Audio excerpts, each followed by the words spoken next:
poder do Espírito Santo. E Atos capítulo 3, eu gosto muito dessa passagem. Começando o versículo 1, fala assim: Pedro e João já subiam ao templo à hora da oração, que era a nona hora, 3 horas da tarde. 3 horas da tarde, sol escaldante, que o Oriente Médio sempre foi quente, né?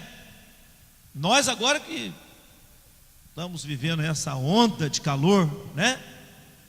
Estamos passando por ela. Hoje eu vi em cidade próxima nossa aqui, 44 graus, meu Deus do céu, vai derreter. Mas nós estamos vendo aí a diferença, está quente demais.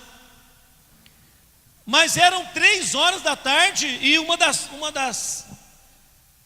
das coisas que eu percebi aqui é que Pedro e João subiam ao templo à hora nona. Eles tiveram disposição para ir à oração. Disposição. Quando nós vamos para uma oração, irmãos, nós temos que ter disposição. Tenho disposição que eu vou participar do relógio de oração? Tenho disposição que eu vou à vigília? Disposição. Pedro, às 3 horas da tarde, foram ao templo. Certo homem coxo de nascença era carregado, a quem punham diariamente à porta do templo, chamada Formosa, para pedir esmola aos que entravam. Aquele homem era colocado na porta do templo. Vamos voltar um pouquinho naquele tempo. Flávio Joséfo, historiador hebreu, ele descreve como era essa porta da igreja. Riquíssima, rica, uma porta rica, 25 metros de altura. Pensa bem, irmãos, ela tinha 25 metros de altura, feita de bronze, revestida de ouro e de prata. Uma porta que foi fabricada, confeccionada na cidade de Corinto, na Grécia. Além das 9 portas que tinha no templo, nas laterais do templo, essa porta era a porta que dava ascensão ao sol, que batia direto, e era a porta principal da igreja. A porta principal do templo, uma senhora porta, que nós poderíamos hoje, né, falar que seria uma das grandes maravilhas do mundo antigo. Porque nós sabemos que tem muitas maravilhas no mundo, né? Até uma certa vez falaram que a ponte Rio-Niterói era uma das maravilhas do mundo. Não sei se ainda é. Mas a porta, aquele templo chamado Formosa, já tinha o nome de Formosa porque ela era diferente. A porta da entrada principal, uma porta milionária. Era até perigoso ter uma porta dessa hoje, né? Uma porta de 25 metros, feita de bronze, cravada de ouro e prata, né? É perigoso, de tanta riqueza, tanta beleza, né? Exuberante porta, chamada Formosa. Mas diante daquela porta, de tanta riqueza, de tanta beleza, nós vamos ver uma cena que contrasta com aquela beleza daquele tempo, que provavelmente, quando a gente está vendo aqui, eu não acredito que fizeram uma porta tão bonita e fizeram um templo tão feio. Eu acredito que tudo, né, era muito bonito e muito lindo naquele tempo, aonde reuniam pessoas de todos os lugares da região da Palestina. E ali era o centro de adoração nacional. Centro de adoração nacional. E a Bíblia nos informa aqui que houve esse contraste. Certo homem coxo de nascença era carregado, a quem punham diariamente na porta, para pedir esmolas aos que entravam. A Bíblia faz questão de mostrar a condição daquele coxo. A Bíblia fala que ele era de nascença. Ele tinha essa deficiência hereditária. Ele não adquiriu com o passar do tempo. Tem pessoas que ficaram coxas, né? Aleijados. Porque às vezes era criança, caiu, quebrou a espinha, ficou paraplégico. Mas a Bíblia não fala que isso aconteceu com ele. A Bíblia fala que ele já tinha esse defeito congênito. Ele já tinha herdado do útero. Já veio com essa dificuldade de lá. Hereditariedade.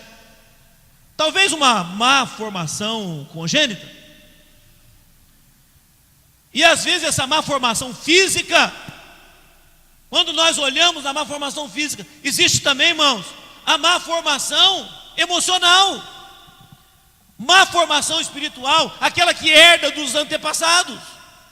Às vezes é proveniente ainda do útero. Eu lembro uma vez, eu nunca me esqueço de uma moça, por volta de uns 26, 27 anos de idade, há um ano 2000, 2001 por aí.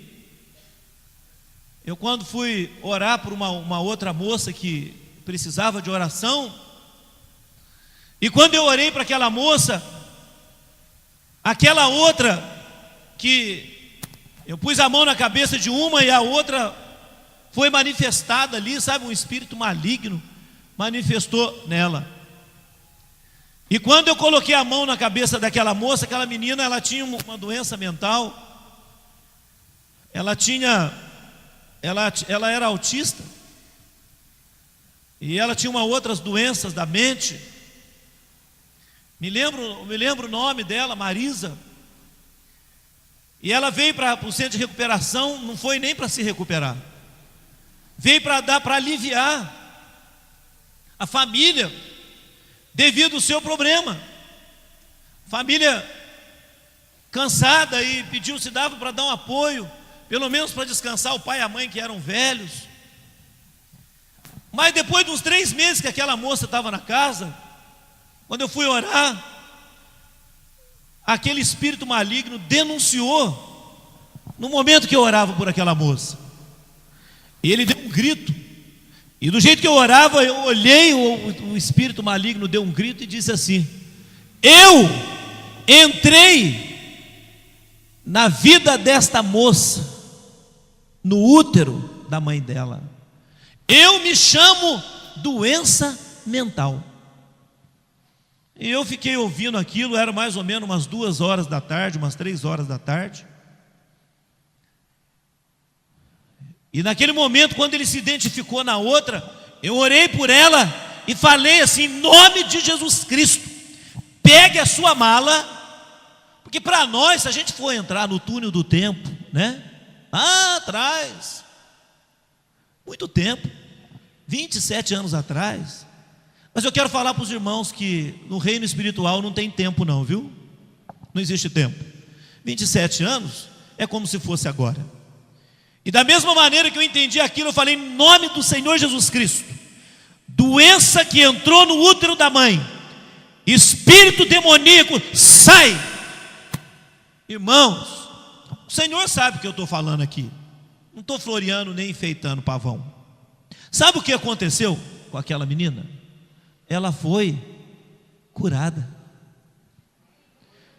Eu passei no outro dia para constatar. Eu encontrei com ela na cozinha, oferecendo café. Uma moça que até para falar ela tinha dificuldade. Para falar, ela colocava os dois dentes para fora, ela falava, sabe, buzinando. Mas aquele dia, a Marisa foi curada. Eu comecei a enxergar nessa passagem aqui, a Bíblia fazendo menção, este homem era coxo de nascença. Foi lá no útero que desenvolveu essa debilidade. Algo que aos nossos olhos, à luz dos nossos olhos, é difícil, irmãos, você constatar uma cura como essa. É difícil. Você vê que a pessoa já vem condicionada naquela situação física. E aquele homem, todos os dias era colocado na porta da igreja. Uma porta tão linda, uma situação tão contrastante, não tinha nada a ver com a porta do templo. Templos bonitos, mas que acampam vários coxos, pessoas que não andam, pessoas que não caminham. Quantas religiões por aí, irmãos, vive de enfeitar, de enfeites, aliás, filosóficos, intelectuais, não é capaz de alcançar a necessidade do ser humano, com toda a riqueza, com todo o ouro, com toda a prata que existia naquela igreja, a tradição que tinha naquele povo, com toda a sua história, mas não conseguia sanar a situação de um homem aleijado fisicamente na porta da igreja. Hoje nós vemos, irmãos, eu começo a contemplar quantas pessoas vivem numa religiosidade aparente, sabe, vivem religiosamente. Quantas pessoas que buscam ter uma devoção, mas no decorrer, irmãos, a sua família está sendo destruída nas drogas, está sendo destruída no álcool, está sendo destruída numa série de doençadas aí, né? Doenças por aí afora, doenças, pessoas deprimidas, pessoas morrendo com bipolaridade, com insônia, pessoas procurando uma saída, pessoas buscando benzedores, adivinhos, macumbeiros, feiticeiros, pessoas buscando uma saída, uma solução, porque a igreja ela está apenas enfeitando, porque a igreja virou uma tradição, porque a igreja agora faz parte da cultura, os mausoléus com cruzes que apontam para o céu, mas não consegue passar do teto da própria igreja. E as pessoas não conseguem encontrar uma saída, elas não conseguem encontrar uma solução. A Bíblia fala que todos os dias aquele coxo era colocado na porta da igreja. Todos os dias pessoas buscando, pessoas que rezam, pessoas que enfileiram as suas rezas, novenas, trezenas, quarentenas, buscando uma saída, uma solução. Irmãos, 22 anos na minha vida, eu perdi a conta, irmão, de quanto eu rezei. Eu perdi a conta, quanto eu rezei. Cantava no coro, era o primeiro que chegava. Era o primeiro que chegava com a minha violinha, eu, Dona Odete, uma senhora que cantava umas músicas líricas, lírico. Era o primeiro que chegava na missa durante a semana, a missa de defunto, durava 20 minutos. Sabe? Nunca parava de rezar e as minhas devoções, as minhas, sabe você, quanto tempo, eu não sei se os irmãos conhecem aqui, mas irmãos, eram era o rosário inteiro, eram 3 terços por dia. Eu tinha um rosário de dedo, sabe, que eu manuseava as bolinhas. De vez em quando eu perdia as bolinhas. Aí, ao invés de eu rezar 150 Ave Maria, eu rezava 200, para poder compor as outras que eu tinha perdido. Clamando, a minha alma clamava: Deus, a minha alma está, no fundo, tem uma angústia, sabe, angustiado. Sabe quando você vive angustiado? Falta de paz interior, depressão junto, insônia para o meio, sem expectativa de melhora. Quero falar para você, irmão, se aqui esta noite tem alguém dessa maneira, eu quero te falar, irmãos, que aqui, irmãos, pode não ser a porta chamada Formosa, mas aqui tem a formosura do Senhor Jesus Cristo, para te livrar, para te abençoar, para te curar, para transformar, para restaurar a sua vida. Oh Deus soberano.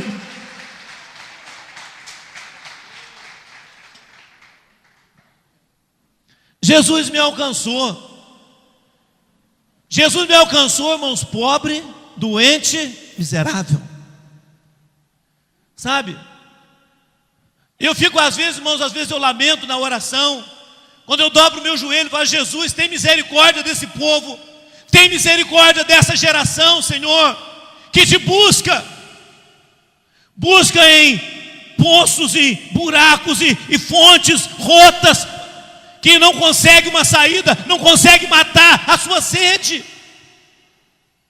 Senhor, tem misericórdia daquelas pessoas boas. Quantas pessoas boas, irmão, nós temos por aí afora? Como antigamente eu fazia, nas minhas quermesses, nas minhas promessas, andando de joelhos, subindo montanha, pagando promessa, atravessando de uma igreja na outra de joelho, vendo a minha avó quase ralando os seus joelhos quando ela passava de uma igreja para outra. E quando eu chegava, via aquela basílica linda, com aqueles anéis, né, enfeitados, grandes templos.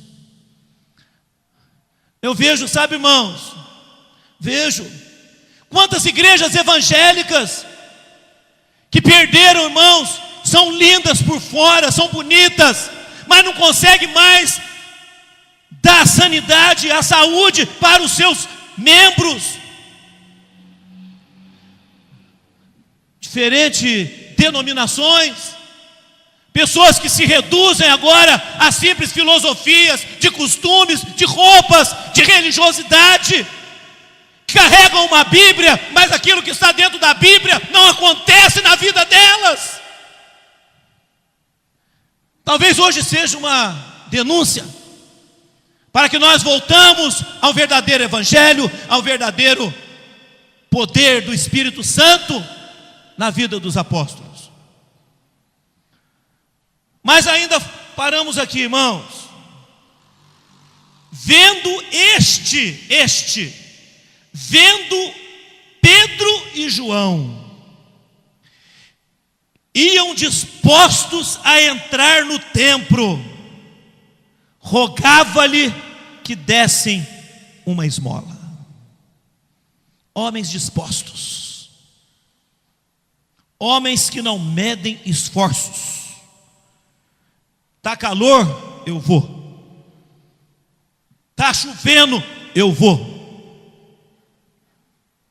Eu estou cansado, mas essa noite eu tive saúde, eu estava, quantas vezes eu fui trabalhar durante a semana, esse domingo eu estou cansado, mas eu vou sair da minha casa, eu vou dar o meu dízimo do meu tempo para Deus, vou na igreja, disposto aí, está disposto. Quantas vezes, irmãos, nós trocamos a nossa disposição por um prato de lentilha, jornais, reportagens, novelas, filmes, trocamos por um prato de lentilha do que estar na casa de Deus, recebendo a sua unção, a sua palavra. Mas, irmãos, homens dispostos, Pedro e João, 3 horas da tarde, dispostos a entrar no templo, rogava que lhe dessem uma esmola. Ele queria uma esmola, ele queria uma cesta básica, ele queria uma ajuda, talvez, um dinheiro. Mas eu quero falar uma coisa, irmãos: Deus quer te dar muito mais do que isso. Deus quer dar mais do que isso. É isso mesmo, eu estou falando. Às vezes o nosso pedido para Deus é muito mesquinho, sabe? Eu vejo aquele moço pedindo uma esmola, mas atrás daquela esmola, os homens olharam para ele e viram Pedro e João olhando para ele. A cura é muito mais do que dinheiro. Cura, a libertação vale mais do que dinheiro. Agora, irmãos, paramos e pensamos. Às vezes, quando a gente vai em São Paulo, geralmente em São Paulo, ali na Praça da Sé, quantos pedintes, coxos, andarilhos a gente encontra por aquelas ruas? E da forma que a gente passa, eles estão ali, a gente passa e nem vê, nem liga. Não estou nem aí por aquele homem. Ele fica com aquela, às vezes fica fazendo uma ginástica. Mesmo fazendo ginástica, ele não chama atenção. O povo continua passando. O povo continua passando. Quem ligava para um homem desse? Ainda mais não tendo dinheiro, irmãos, nem ouro, nem prata. Eu não tenho que dar para aquele homem. Eu não tenho que dar para aquele homem. Eu não tenho. Mas Pedro e João importou com aquele coxo. Enquanto ninguém, todo mundo passava, entrava no templo, vendo aquela cena de pedinte, de homem talvez mal cheiroso, mal vestido, mal trajado, para chamar atenção, para ganhar mais dinheiro talvez, sem intenção ou com intenção, não sei de que forma, mas aquele homem, ele está ali. Pedro e João atentou para ele. As igrejas, as religiões da terra, os mausoléus, as tradições, as culturas religiosas, talvez não consegue olhar por aquele drogado, viciado, efeminado, qualquer que seja o seu defeito, sei lá, o seu pecado. Mas eu quero te falar uma coisa, irmãos. Jesus Cristo, naquele momento, fez com que Pedro e João voltassem os seus olhos para aquele que estava rejeitado. Essa noite, o Espírito Santo volta os olhos para a sua vida. Eu sei que Deus não me deu essa palavra à toa hoje, irmãos. Não me deu essa palavra à toa. O Espírito Santo quer falar especificamente com alguém que se sente abandonado, rejeitado, colocado para fora muitas vezes, abandonado pela família. Jesus Cristo está olhando a sua vida.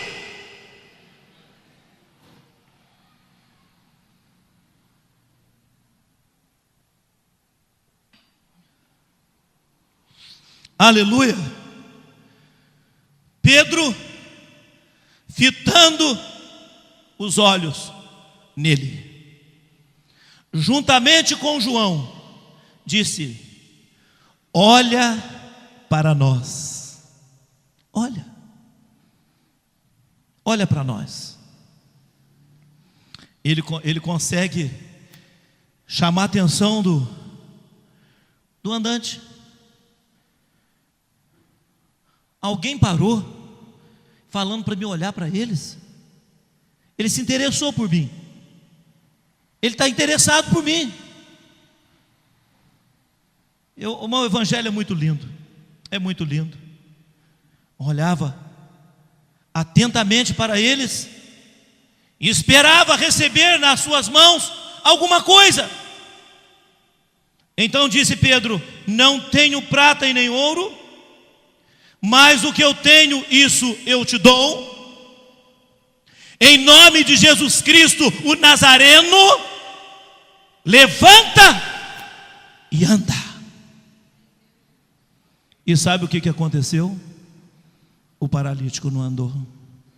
Que isso, pastor? paralítico não andou. Não. Eu não tenho prata, eu não tenho ouro, mas o que eu tenho eu te dou. Em nome de Jesus Cristo, levanta e anda. Não levantou. Frustração da fé. Frustrados. Pastor, você está pregando outro evangelho. Não, você vai enxergar já já. Irmãos, de repente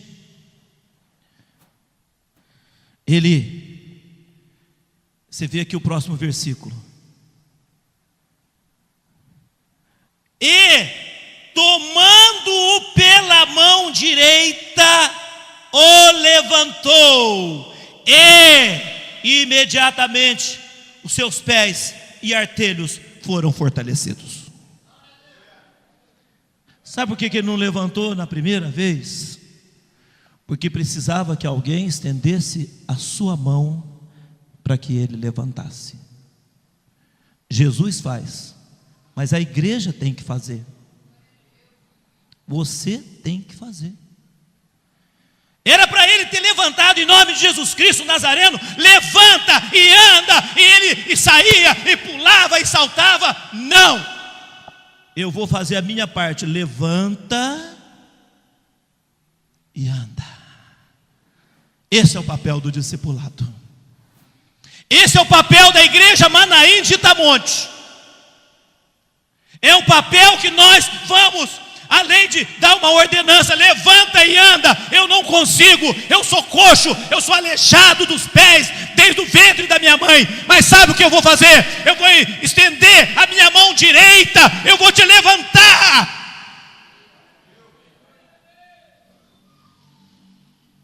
Nós mudamos a nossa visão de igreja convencional, tradicional, antiga.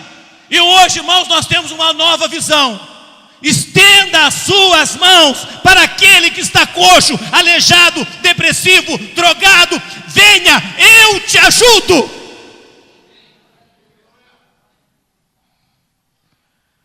É interessante a palavra de Deus. Vivendo e aprendendo. Vivendo e aprendendo. Tomando pela mão direita. Poderia ter sido pela mão esquerda? Poderia ter sido, ele poderia ser canhoto? Mas a Bíblia é cheia de detalhes. A Bíblia é cheia de detalhes e ela é cheia de revelações. Eu acho interessante que a palavra de Deus, a cada dia que eu leio, eu vou aprendendo, eu vou sugando cada vez mais coisas dela. E fiquei lembrando de uma vez, quando o apóstolo Paulo perseguia Jesus. Ele perseguia a igreja. E ele entra naquela estrada de Damasco de uma tal forma, de tal maneira. E a Bíblia fala que ele respirava ódio contra os crentes.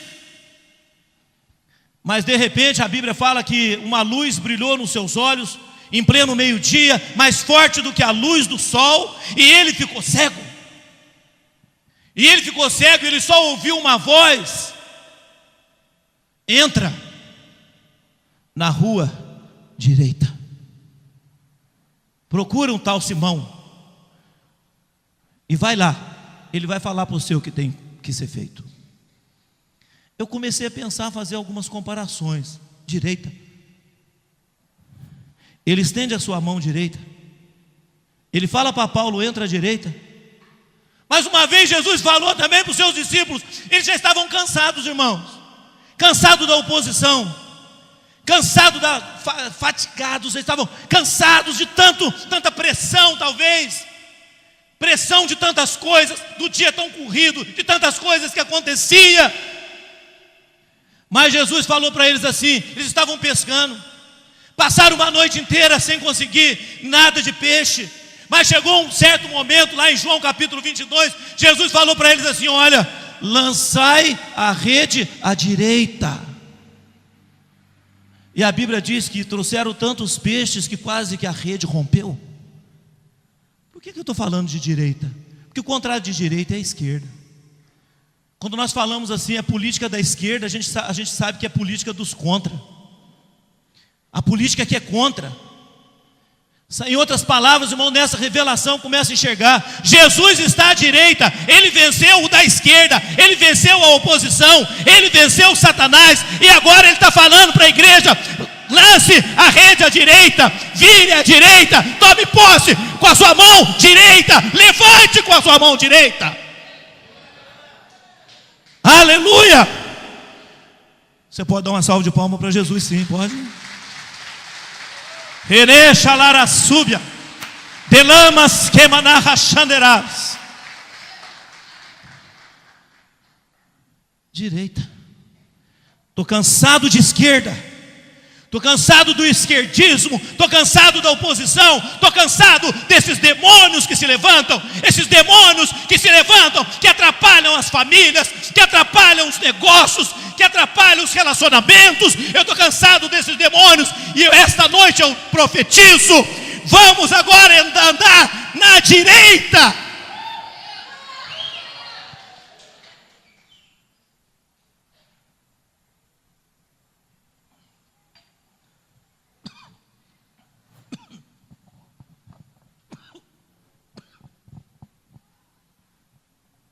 Eu sei que Jesus está presente. A igreja percebe. A igreja percebe quando Jesus está presente. Aquele homem, ele estende a mão direita, firma os seus pés nos artelhos, calcanhares. Ele tinha os seus pés, firma os seus pés direita, chega de dar o lado para o esquerdo, o contra, a oposição, seus demônios, Satanás e seus demônios, suas obras. É um ponto final. Pare. Eu sei que Jesus está presente, eu sei que a igreja está presente, eu sei. A igreja está presente e está recebendo. E eu quero falar para os irmãos que essa noite é uma noite de milagres aqui no nosso meio. É uma noite que Jesus Cristo pode entrar, irmãos, aonde você não pensa que Ele pode entrar, que você nunca pensou. Coisas que eu nunca pensei, pode acontecer agora na sua vida, neste momento. Porque o mesmo Espírito que estava em João, que estava em Pedro, que estendeu a mão, Ele está aqui conosco. É o Senhor Jesus Cristo Todo-Poderoso.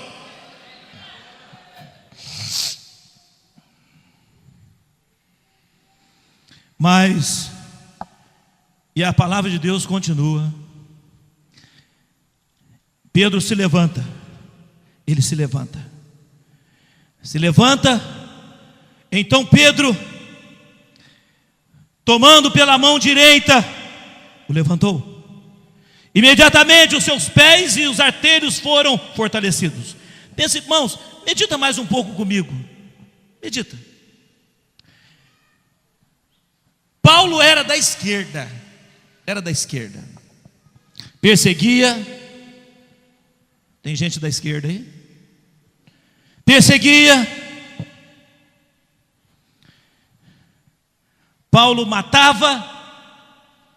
Tem gente matando por aí. Matava. Porque ele era da esquerda. O marco na vida de Paulo, a partir de hoje, você vai ver quem sou eu. Duro te é se levantar contra os aguilhões, contra as pontas agudas. Você vai ver, você vai ser o apóstolo. Você vai ver o quanto você vai sofrer comigo. Porque agora você não vai ser mais da esquerda, agora você vai ser da direita. Você vai servir o Todo-Poderoso de todo o seu coração. E foi o maior apóstolo que o Novo Testamento conheceu.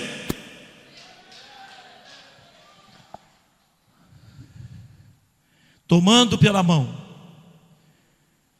cansados. Saiba como ganhar multidões para Jesus sem deixar de cuidar bem de cada cristão. Conheça a visão do MDA, o modelo de discipulado 1 a 1 em ação. Saiba mais através do site visãomda.com.